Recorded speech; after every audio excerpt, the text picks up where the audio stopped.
What's up, world? What's up, world? Welcome to another episode of the Wolf District. I'm your host, Dr. P. Here at the Wolf District, our sole goal and purpose is to add value with financially, kingdom-wise, just pure impact. Happy to be here. Today I have an amazing guest. Stay tuned. We'll be right back.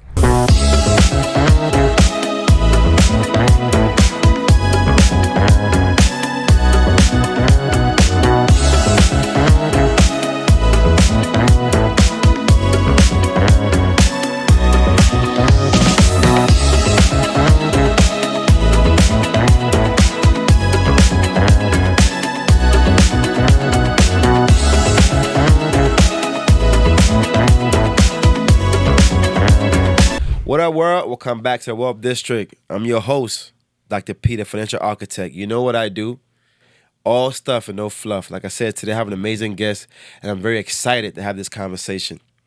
My guest here, my brother, Raphael. How you feeling, man? Hey, I'm feeling good, man. Happy to be here. Appreciate the invite, my man. Absolutely, man. Thank you so Yes, much, sir. bro. Yes, sir. Yes, sir. Yes, sir, man. We're glad to have. Thank you for accepting the invitation to come on the show. To me, the show is not always about money all the way throughout, right? Yeah. We try to tap in spiritually, right? We try to tap in just life in general, right? Family, just relationships in general, because I feel like everybody can benefit from, insight on these different topics, right? Absolutely. I feel like, say, when you and I met, I feel like we had a very good and detailed conversation. I really appreciate it, man. I'm very impressed by the kind of person that you are, just your overall focus and just what you're doing. I'm really impressed by it. That's why I invited you on the show. So I think the goal today is be able to just share information and add as much value as possible to our guests. Gotcha. All right? Sounds like a plan, man. So- Looking forward to it. One thing, the very first thing I ask everybody that come on the show is, what is your definition of wealth? Everybody have their own definition. It Yeah. could be money related. It could be non-money related. When you hear the word wealth, what does that mean to you? Yeah, I try not to be too cliche with the answer, man. But of course, I think the first thing comes to mind for me is financial freedom, but also, especially being from where I'm from, Mississippi, that generational wealth, man. Yeah. And it's more so, it can, of course, trickle down to multiple generations after Yeah. my daughter, et cetera. But Yeah. primarily making sure she's set up, Yeah. for success, has access to as many things as possible. Yeah. And then if time comes for her to have kids, making sure they're in a good situation to where both my hard work and my wife's hard work has paid off to where, again, they have the financial freedom to be able to make certain decisions to make sure life is, I won't say too easy for them, but at the same time, not too stressful Not in a too way stressful. in regards to trying to accomplish what it is they're trying to accomplish, man. So, Man, I love that, man. So your definition of wealth encompasses not only money, family, oh, and yeah, legacy. absolutely. Right? Absolutely. I love that, man. I think that's how I describe what. So I love how you went in detail with that definition. I love that. You mentioned your upbringing and being from Mississippi, Mm-hmm. right? Growing up, obviously all of us have different circumstances, right? I'm born and raised in Ghana, West Africa, Yeah. right? You from Mississippi.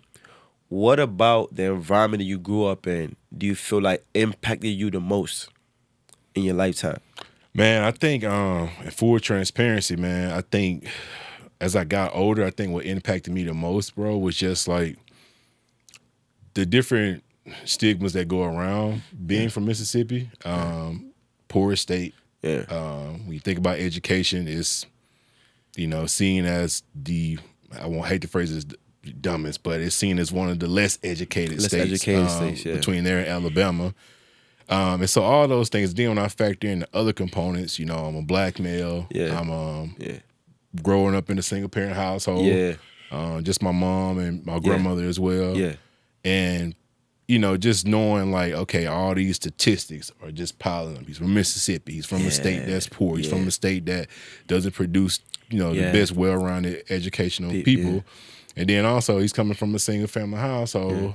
And then the other part of that is like, my pops was incarcerated, so it's just, which he was never in my life, but it's so many layers, man, that like starts to pile on to where it's like, all right, I have got to find a way to just be successful, whatever that looks like. I knew as I got older, I knew sports wouldn't be the way.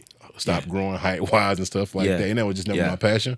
Yeah. Plus, my mom always just like put in my mind that like, hey, we gonna find a way of making it through books, education. So just still had playtime, but it was the primary goal was always like, okay, lock in on these books and prove them wrong. Man, I love that, man. I think that's very, what you described right now, right? A lot of people could have folded under. Yeah, absolutely. Right? They could have allowed the stigma to cause them not to take action, but you use it as fuel to kind of just shoot yourself to another level in your life. And I respect that because it takes a certain kind of person to be able to what? To just persevere. And to me, that's a skill. Persevering. All of us are not born by persevering, right? But your environment has a lot of impact on who you become, right? You could have two children that grew up in the same household. One can become a drug addict and one can hate drugs. The same circumstances is how they perceived it. It's what impacted what decisions that they made. And you mentioned, being raised up by a single parent. What do you feel like was an advantage, and what do you feel like was a disadvantage? And what, because I feel like there are a lot of people out there that don't have, only have one parent household. Yeah. Right? How did you deal with that? Or like, what do you feel like, how did it impact you the most? I know there's layers in this question, man. Yeah. So I'll start with the part of like the advantages and disadvantages. I feel like a lot of my core friends growing up, came from 2-parent households. Okay. So from that aspect, like the disadvantage, I feel like, okay, I'm one of the ones where I don't have this like day-to-day male presence to really figure this out. And truthfully that impacted me more than then now than it did then. You know what I'm saying? As I started becoming an adult, it was like, I'm relying, which I had great uncles, man. Have great uncles, man, that still stepped in and played that fatherly figure role. But it was also, I took the good in them, but I also learned the bad from them, what I shouldn't have been learning. But it's one of those things where that was the disadvantage of not having that male dominant role present at all times. They really try to help me compartmentalize like how to figure out like these emotions I'm feeling, whether it's anger, sadness. Hey, when I'm feeling these, is it okay to cry and stuff like that. I think the advantage I had was that my mom and grandma, they did like, a heck of a job shielding me from going down certain paths, man. I had some friends that, went down, that I was close with coming up, started to go down and pivot towards some dark paths, man. But I knew just from the basis of what they taught me, they're like, hey, you don't need to go this way. You know what I'm saying? I think they're hard, and when I say hard discipline, like hard discipline. This day and age, you can't pull out the belt. But back then, you could. Correct. I'm only 36, saying back then, but you couldn't pull out the belt. You can't pull out the belt now like you could then. But I had some hard discipline, and I think that was the advantage of growing up in a single parent household because it made me kind of lock in more. And then also started to be this perspective of like, man, I can't let them down. That would be in the back of my mind, man. And so I always look at it kind of twofold. Like, okay, if I had this presence, would I have thought, especially because I also had to think about the element of like knowing who my dad was from like the parts I know about him. And so it's one of those things. It's like, okay, if I did have his guidance, who's to say his guidance would have benefited me the way I, think it would. You know what I'm saying? I thought it would. So I like that. It's one of those things, man, where like I said, I think I had an advantage because my mom grew up with a tug of war relationship with her pops. And I think it was just a ripple effect, man. So I think as I fast forward now, it's made me the dad I am today, man. Because anybody that knows me and knows my daughter, they know that she's like a girl dad, in and out. And she's just daddy's girl. She loves her mom too, but like she's just a daddy's girl, through and through. So. Man. That's dope, man. I truly, truly love that, man. And I want to give a special shout out to all the amazing mothers out there, whether as a single parent or as a joint household parent, the job that you guys do make a major difference for your children, right? And the impact by you being there makes a big difference, right? You know, also to all the fathers out there, man, I can't stress enough the how much power and how much responsibility that as fathers we have to make sure that we are present for our children. I will always say this: Dad is destiny. Mom has a role to play, but man, Dad not being around can impact a child in a very, very detrimental way. I don't think. You know, shout out to all the dads holding it down, man. For sure, man. Camera for me, so shout out to dads holding it down, man. Especially in today's society. Yeah. Especially when you think about black dads, like, man, you know, we don't. I won't say we don't get enough credit as we do, but it's like, you know,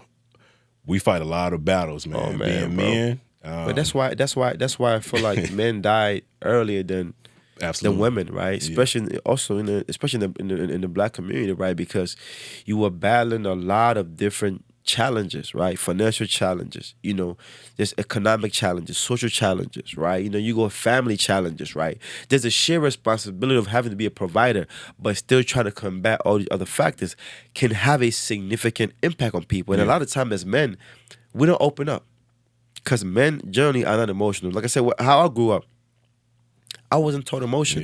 Yeah. Growing up, like you better not cry. I can't tell you the last time I cried, I shed a tear. And that turned into anger. And you see what I'm saying? So I that as growing up, I had anger issues, right? And I didn't know where it was coming from, right? I felt like because I wasn't really allowed to fully open up and be, you know, not emotional, but like to be able to share a different side. But I'm also grateful because it also made me who I am today, right? So I kind of always have to look at everything from different perspectives, right? And I think, like I said, fathers, man, this is why I want to be in my kids' life so much, right? This is why I want to have different relationships with all my kids, right? Because I know the impact that I can make for their future and for their destiny, right? By pouring into them, by just talking to them and just encouraging them. And I'm telling you, man, like when I come in the house, it's a shift in the house. Yeah. My wife always tells me, babe, when you walk in the house, it's a shift. All the kids get to act together, everybody. Yeah. And even me, I feel like, oh, I'm safer. And sometimes you don't know how powerful that is until it's expressed to you, man. So thank you for sharing that story. I think that's pretty dope, right? I want to kind of transition, right? You have mentioned something about, you know, like making sure that your baby girl or your future kids are not going to have life as difficult as you had it, right? You mentioned financially leaving a legacy, right? You also mentioned, you know, growing up in Mississippi where the education system wasn't all that great. Whatever it is you know about finance, where did you get that from? And you wish you knew more and know what you know now. Man, honestly, I'm going to be fully transparent with you. I didn't really learn much about finances, man, until I met my wife, to be fully transparent, man. Cause even then, man, like that's deep, man. Yeah, I'm gonna be honest with you. You know, I met her when we've been married almost 7 years. That's deep, man. We met 29, 28, 29. Yeah. So I was probably about 28. Yeah, turned 28. Man, cause you know that's deep, bro. Yeah, I'm being fully transparent. I didn't learn what I learned about finances until I met her, and I think, you know, it kind of goes to what we talked about, man. That it's the benefit of coming from a 2-parent household. Yeah. And then also it's like, you know, she's one of those people she's always proactive in regards to when it comes to finances, man. And for me, man, like growing up, I always thought like, man, you know, the childish part in me is like, man, if I got enough to like, you know, buy me some Jordans or something like that, you know, I'm good. Hey, you know, but I really didn't learn like, you know, how important saving is and how important just the long-term wealth is until I met her, to be fully transparent. And like, I think it was just learning learning and also seeing like, you know, her preference, and then also her preference, but also just seeing like her knowledge around how to build it, you know, because I know she's seen it from her parents, and that's allowed them to walk away from the corporate world and enjoy retirement.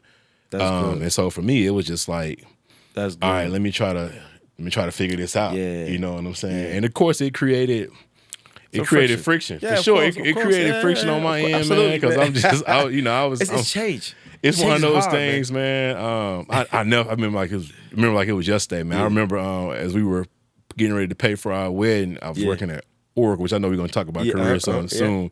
But I was working at Oracle, man. And at that time we were, still getting paid salary, but also per hire as well. So that commission per se.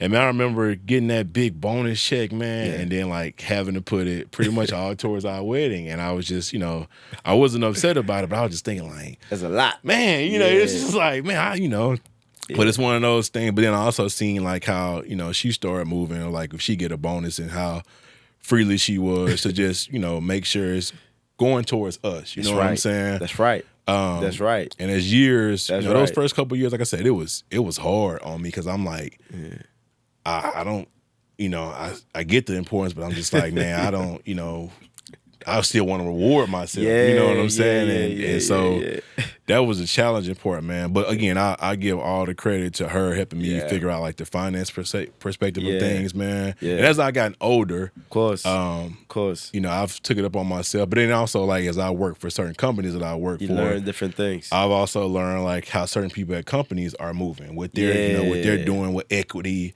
knowing that they're going to get this yearly, I'm gonna cash out and invest in this, invest in that. And so as I started to learn more about that just from the spaces I worked in, it's like, okay, this is how it's done. Yeah, this is how it's done. You know what I'm saying? So that was cool. Man, I love that because, you mentioned about, how it created friction when your wife was trying to kind of bring you along that financial journey, right? And I sit down with a lot of couples, and oftentimes I sense the friction, right? It's always one person that's always on this side that's very, very into this whole finance thing, right? That wants to change. And there's always one that's always on this side is like, man, I'm not there yet. You know what I'm saying? And I feel like I have to kind of find a way to kind of bridge that gap, right? And it's important because at the end of the day, right, a lot of us had that mentality, hey, man, as long as I got enough to take care of those basics, if I'm good. But the Bible does not command us just to have just the basics. It says a good man leaves an inheritance for his children's children. Mm-hmm. So we, as parents, we are responsible for building generational wealth to be able to pass it on to our kids. And they pass it on to their kids, right? And that's what we're responsible for doing. A lot of time, people just need some guidance to figuring out how to do that, right? We're not like we don't want to learn. It's just when we haven't learned it for a long time, we have to try to learn anew. It can be very difficult to learn, right? So you had mentioned, obviously, when you and I spoke, the different jobs and career paths that you've taken, right? If you don't mind describing to the audience, like, what do you do now, and kind of like what in your history, in your past, or what in your journey made you want to go towards this route when it comes to career? Yeah. So like right now, man, I work in recruiting, talent acquisition. So essentially like creating roadmap strategies around just different ways to go about recruiting certain talent, whether it's engineering, whether it's non-technical as far as like finance or product design, whatever the case may be. But I work right now at Yahoo. And so I've been in this space, man, for over a decade now. I work for companies such as Yahoo, Facebook, Microsoft, Oracle, like I mentioned. But it all started, man, when I took a contract opportunity working at Nissan. Okay. This was back in Mississippi, Canton, because my first official job was Tower Loan. And like, I knew that was nothing, man. I know I was cold calling people and then having to go to their property, trying to get there. And, one guy literally told us, like, y'all come on my property, you may not get off. And it's one of those things. I'm like, man, I'm not finna be driving around trying to beg people, serious, to come pay a debt that they know they got. But luckily for me, man, the power of networking. My uncle knew somebody who worked in HR, knew it was a passion of mine. Yeah. And then I was, like I said, fortunate enough to get a contract at Nissan through one of their vendors, Calsonic, and worked in HR as an HR generalist. And that's when I was like introduced to the world of like HR, learning about compensation, benefits, FMLA, just, investigations, the ER side when it comes to employee relations. And then also the part of like recruiting. And as you know, like, I'm one of those people just from how we interacted when we first met at the gym. It's just like, I love to talk. I love to network, man. And so for me, I started gravitating more towards the recruiting side of it. Because recruiting, it gets you in people's faces.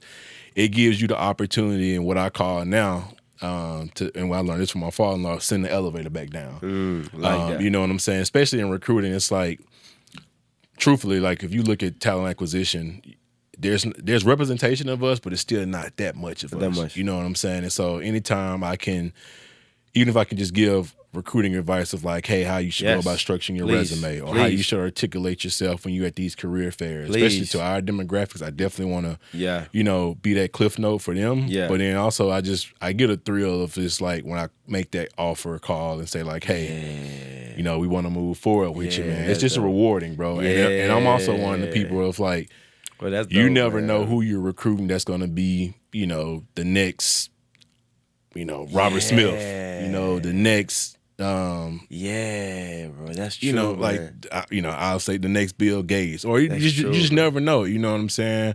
From a sense of just like, you know, this generation, especially this generation now, they're very, very innovative, and so you never know who you're interacting with. And I want them to always be able to say like, hey, even though I didn't get the job, I still had a great recruiting experience. You know, or if they did get the job, man. Like, yo, I remember when Raphael recruited me, like, that's great. I need him to kind of help me build this out. That's man. So that's always my vision of like, man, I want to make sure. And it's some days it's like, man, I don't feel like talking on the phone. You know what I'm saying? But for the most part, it's like, all right, I know I'm finna bless somebody in some way, somehow. So man, you know, I love it. This is great. When you are in your experience of doing what you do, you transition from different company to different company, right? Doing a similar thing. Obviously, learning new information. What advice would you give somebody that is looking to secure a position in the interview process, right?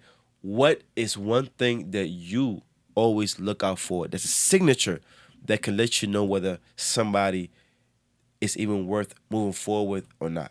I don't know how detailed you can go, but just whatever you're able to share. Yeah. I always tell people, man, I'll say this. I lock in on, like, if you have, my threshold is 80%. Like, if you have 80% of the transferable skills, then, all right, you at least got my attention from that aspect when we on this phone call. The other part I look at it is like, I think about the hiring manager I'm supporting, to be fully transparent.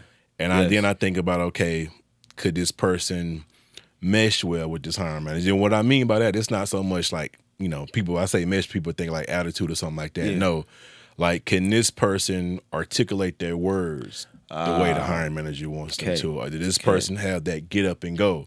You know, I'll even use like, one role I'll use, for example, just like from the finance space. Like some finance roles are part of the roles I support. And so it's one of those things, you know, you can easily be like, you either have a hiring manager who's like, hey, I'm looking for a traditional person who understand P&Ls, or hey, I'm looking for a person who has worked from the startup environment that, you know, is on the non-traditional tip of P&Ls. You know what I'm saying? And so when I'm on these calls, it's like, hey, you know, what did you do during your tenure at Instacart? You know, I know you said you know, own the P&L cycle. Tell me more about that. And if it seems traditional, it's like, all right, you may not necessarily work for this hiring manager, but you may work for this one. You know, and so I always leave for that, man. And then also, like, I try to, especially in the data side, like I try to find a person that's coachable. You know what I'm saying? Especially because, you know, you come across people who have been in this field, been in their respective field for years, and they still they started to get away from like, you know, I know my stuff. I don't, you know, I know I can do this. But I always tell the person, like, you may know something, but you still have to learn that company's way. You know what I'm saying? And I learned that from when I worked at Facebook. It's like, you know, I knew recruiting, but it's like, you got to learn how to recruit here at Facebook. You need to learn Facebook recruiting. And then when I got to Microsoft, I'm like, okay, this is much different than what I learned. So I had to learn the Microsoft way. And even at Yahoo, I'm like, okay, now I got to learn the Yahoo way. So let me pause you right there. You just mentioned 3 or 4 different companies and how the same hiring process, but there's certain nuances from company to company, right? What are some of the nuances that you, obviously you don't have to mention the company, what are some of the nuances you learn that, I mean, because in my mind, what could be very nuanced about hiring people, interviewing people? You see what I'm saying? Like, so Yeah. in your experience, what are some tips you can share with people about what they could look out for? Yeah, like the ability to move fast. Like that's something like that most companies, especially those companies I named, like they're looking for. Can you scale? Can you scale? Can you, handle multiple projects? Okay. Are you comfortable working for a startup environment? And what I mean by that, some of these bigger companies, they acquire these smaller size companies. And, prime example, that could be like, a lot of people don't know, but some do now, but it's like, Facebook was the one who acquired WhatsApp, and WhatsApp is still a relatively small org up under the Meta umbrella. And so it still can kind of have that startup environment of being a tight-knit group, moving very fast in a sense. So it's one of those things where it's like, that's something that you want to be cognizant of as well. Okay. But man, there's so great. much, there's so many nuances around it, man. Like, but I always That's tell amazing, people, though. I always tell people as well, like, no more than just the surface level. Yeah. You know what I'm saying? Some people will get on the like, hey, I had a Yahoo email, and it's like, all right, great.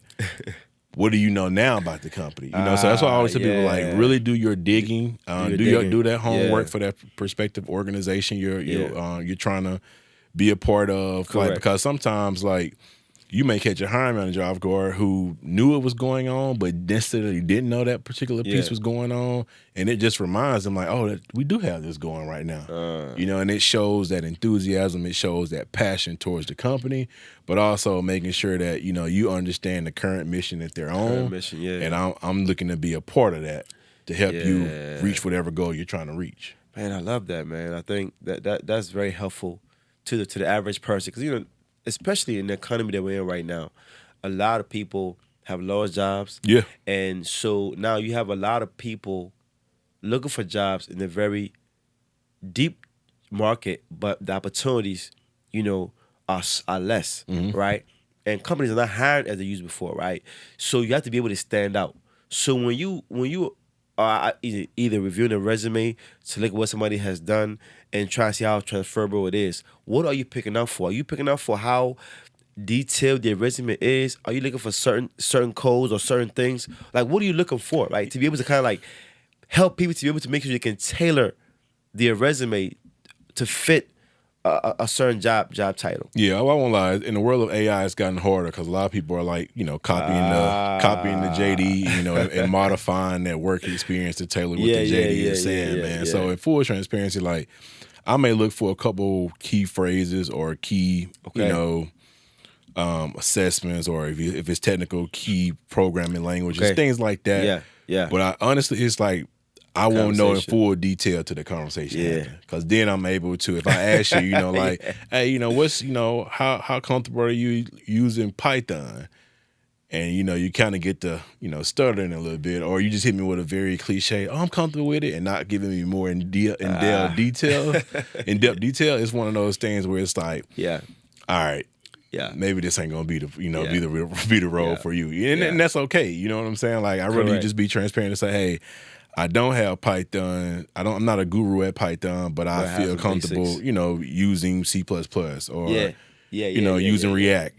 Just naming out some other additional program languages. And so that helps me figure out, okay, well, it's like you may be more in tune to like a back end role. So let's let me get you to these back end hiring managers, stuff like that. So it's like I said, the resume can tell you one thing, but that phone call is gonna tell me all. It's gonna tell me all I need to know, man. All I need to know.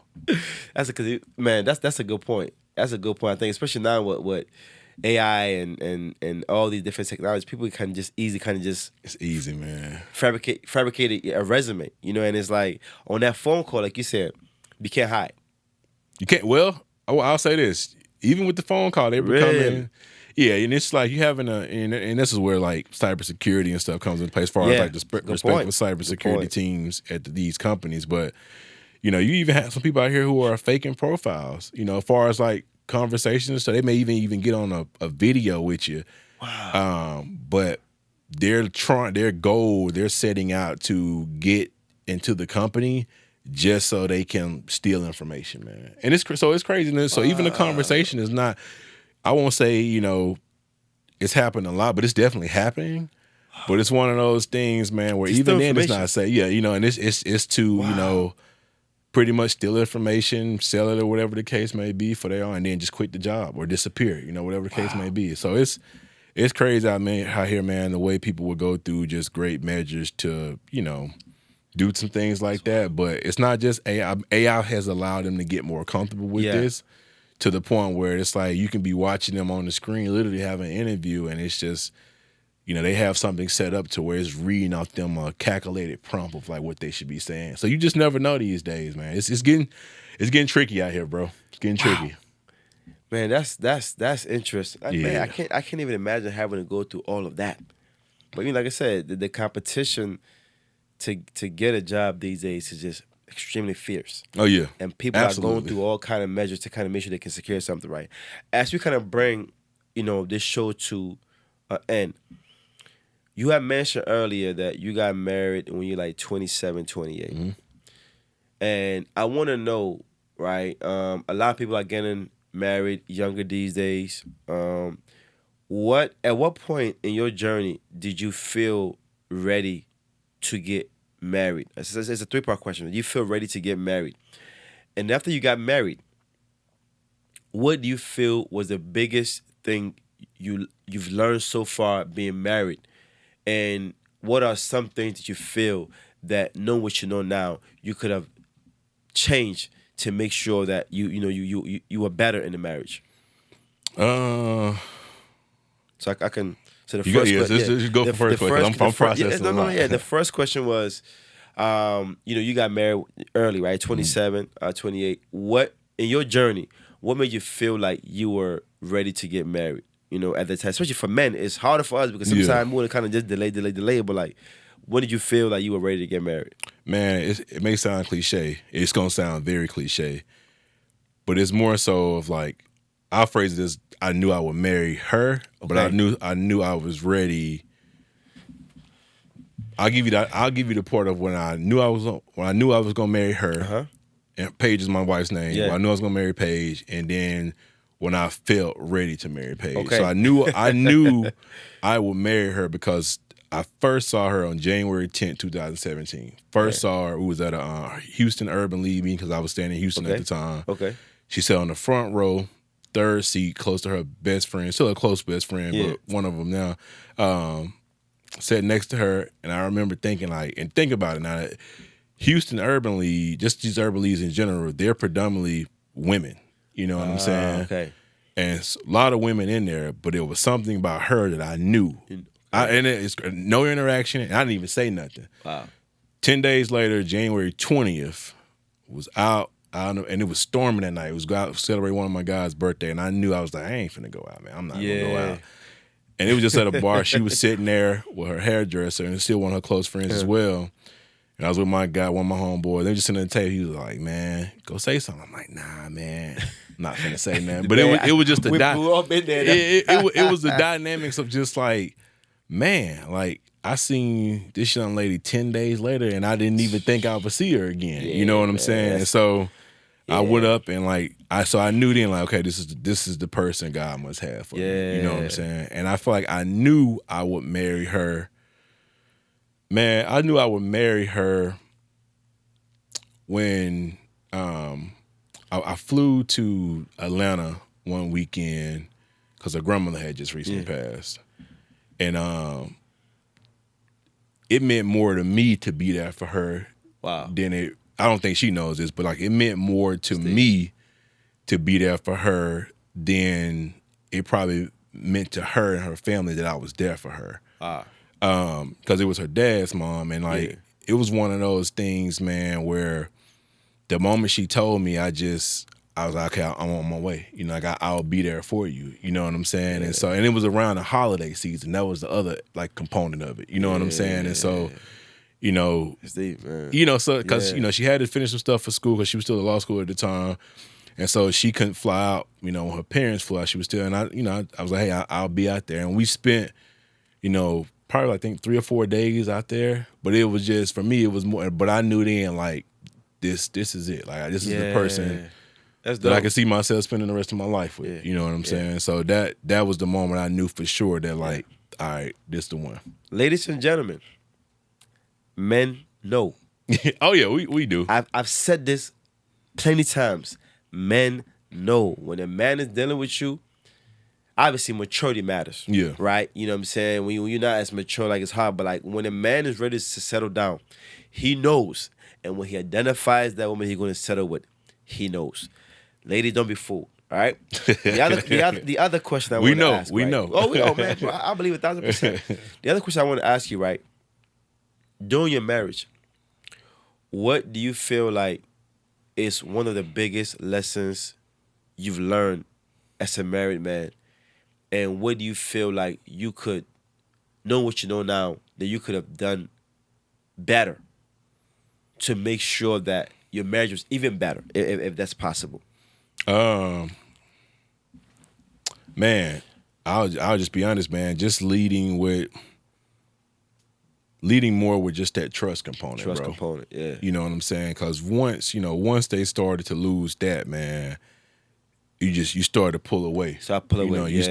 Not even them pulling away. It's more so the layers from the covenant that y'all have created. Covenant, yeah.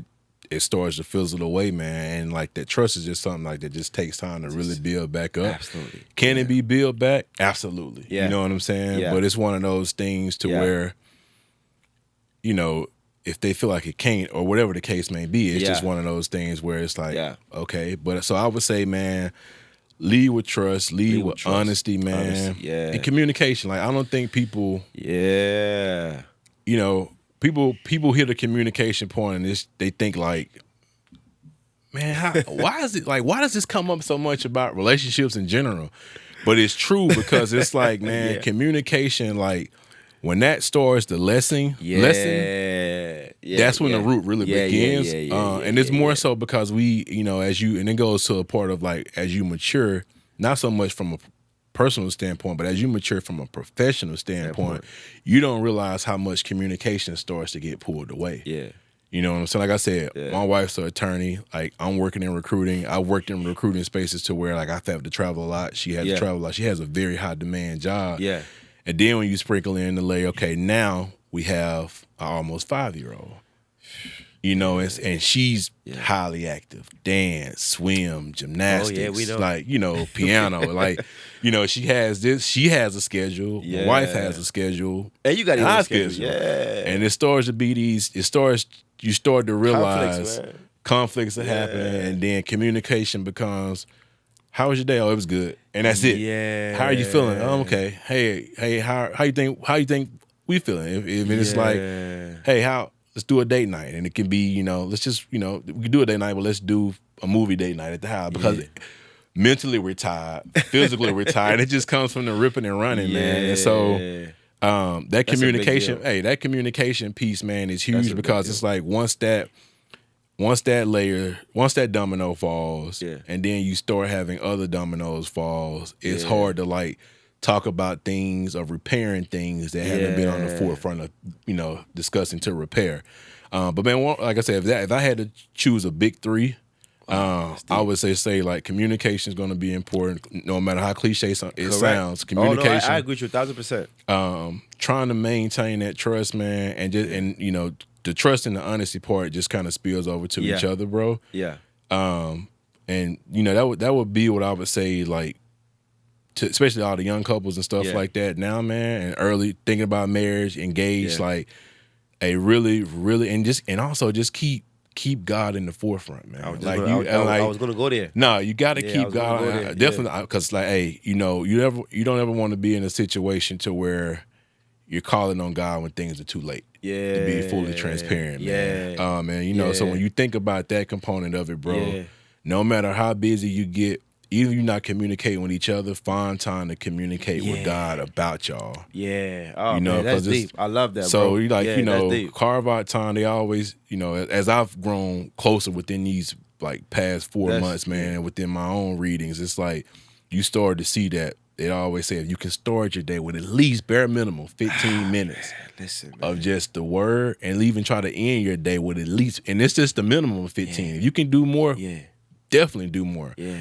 But if you can, it makes a world of difference. Man, that was my next question to you, because when you and I talk, we really kind of delve into things of the spirit, right? You know, I feel you're a godly man. You know, we talk about, you know, like how, you know, you were fasting and just like how that was, right? And I agree 1000% about making sure that you put God as a foundation in your marriage or in whatever you do, right? I always say I haven't always been like this, right? But I feel like as I'm matriculating through life, life has humbled me, right? And I've had to seek after God, right? And that's why, Man. bro, there's a place in the Bible that says, seek ye first the kingdom of God and all its righteousness, and all these other things shall be added unto you. But as human beings, we are here seeking all these other things and forsaking the Creator. When you switch that around, it's a game changer. It is, It's a man. game And you changer. have to, I'm even telling myself this currently, like, you have to believe. You have to yeah. believe and have the faith because, like, your belief and faith won't be tested the most until you're really going through a season of darkness. Yeah. That's Yes, when it's sir. tested the most. And then that's when you have to really believe, like, okay, I'm Yes, seeking sir. him. Like, I'm seeking you, man. Yes, like, when you gonna come sir. through for me? You know what I'm And saying? most times Hey, he's quiet. In your darkest moments, he's quiet. and even when you feel like you may have a glimmer of success or hope to something, it's like, Yeah. gotcha, not quite. You know what I'm saying? So, like, nah, man, like that God Man. piece is like definitely important in a relationship, man. Because the thing about it is like we get the laziest in going to him when things are going well. Yeah. You know, and he humbles us by saying, Yeah. "All right, so you only want to thank me because y'all just bought this new crib." Yeah. All right, I'm finna shake some things up, man. I'm finna put a season of darkness over this, man. Let me see how you coming to me now, because Bro. now your cries to him are much different, much different. Listen, man. That is so deep, bro.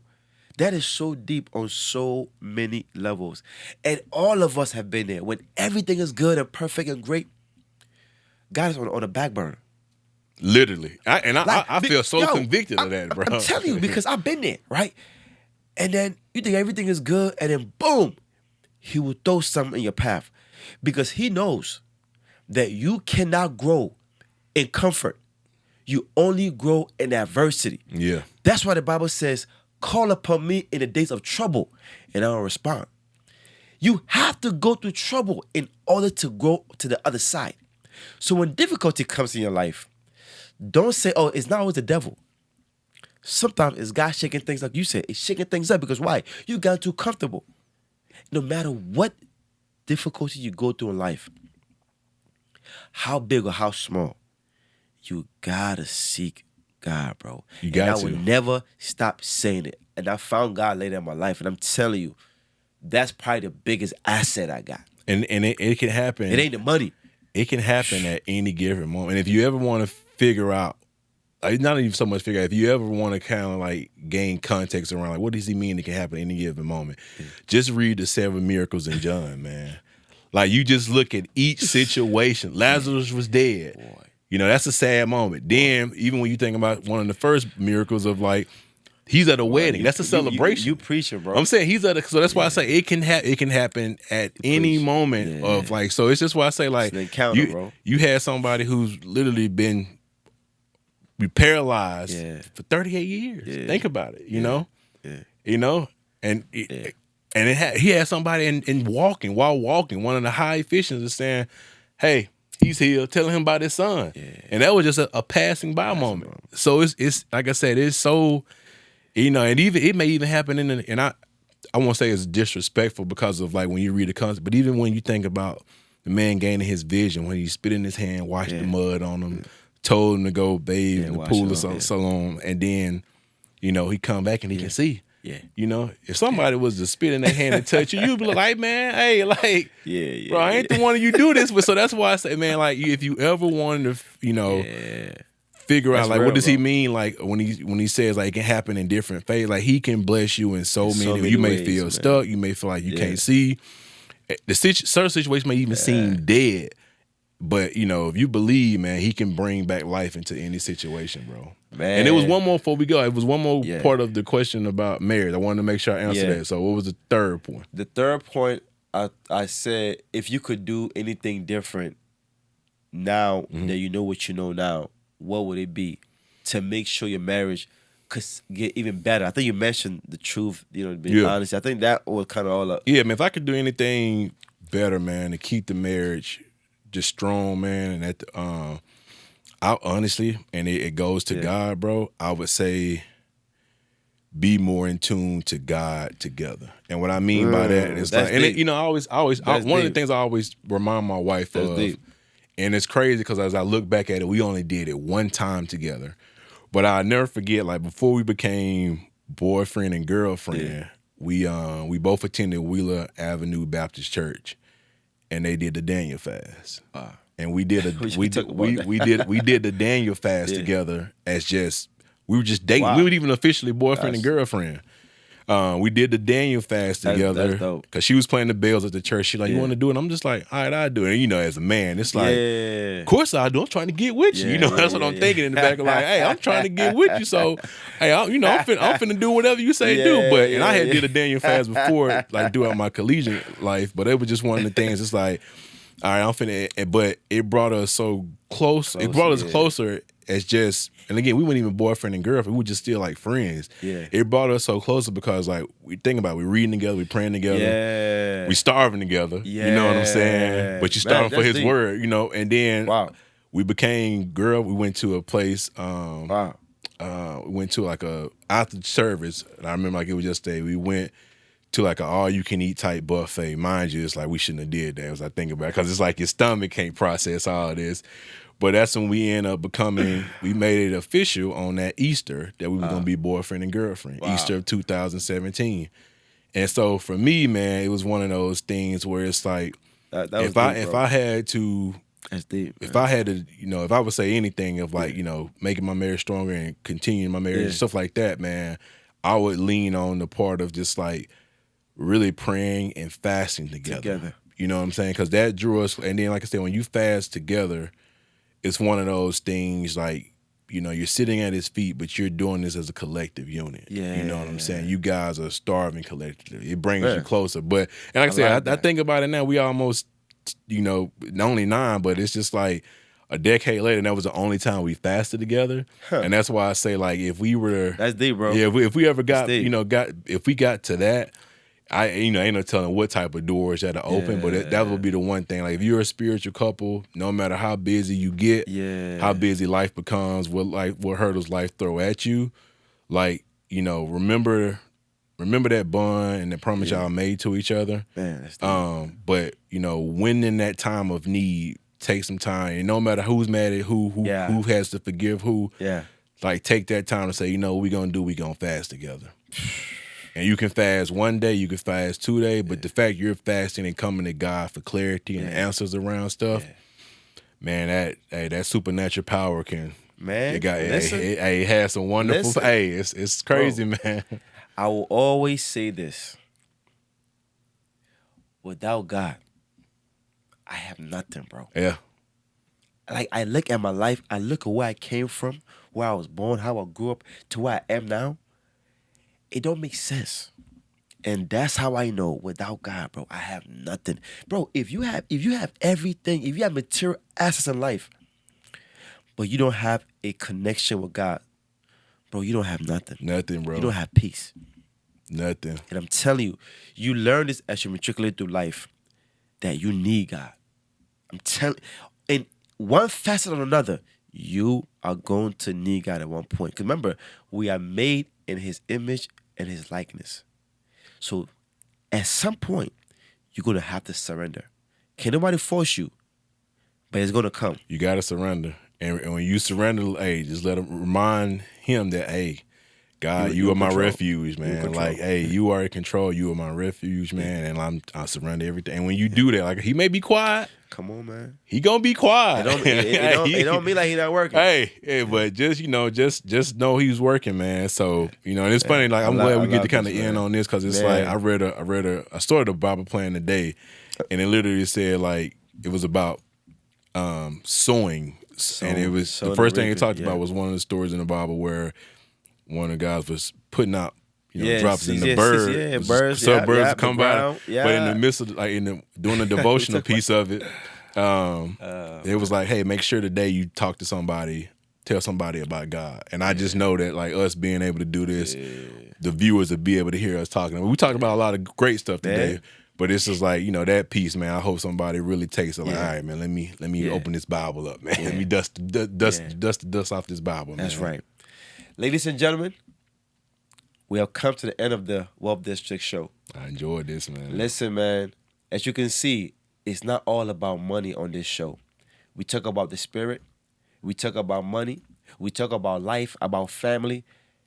Out of everything that we talk about,